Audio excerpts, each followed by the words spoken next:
Тројца другари. Оваа сказна се роди во еден лифт. Излезе на улица и стана голема кога втаса до училиштето.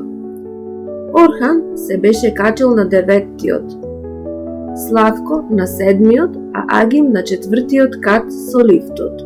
Секој од нив зборуваше на друг јазик, но секој од трите деца имаше слична насмевка. На улица ја сретнаа мечката, која играше во придружба на дајрето на стариот циганин. И Орхан, и Славко, и Агим се насмеаја. Така е тоа, ако се смеат на ист начин, се смеат децата. Секој од нив влезе во своето одделение. За време на одморот се сретнаа повторно.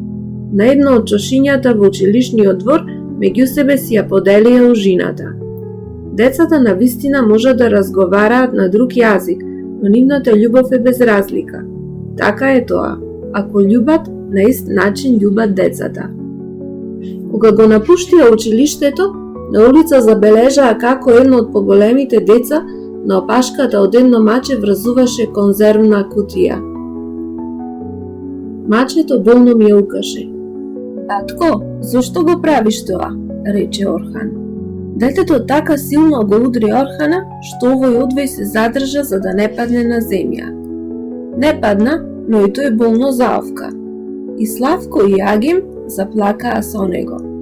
Така е тоа. Ако плачат, на ист начин плачат децата.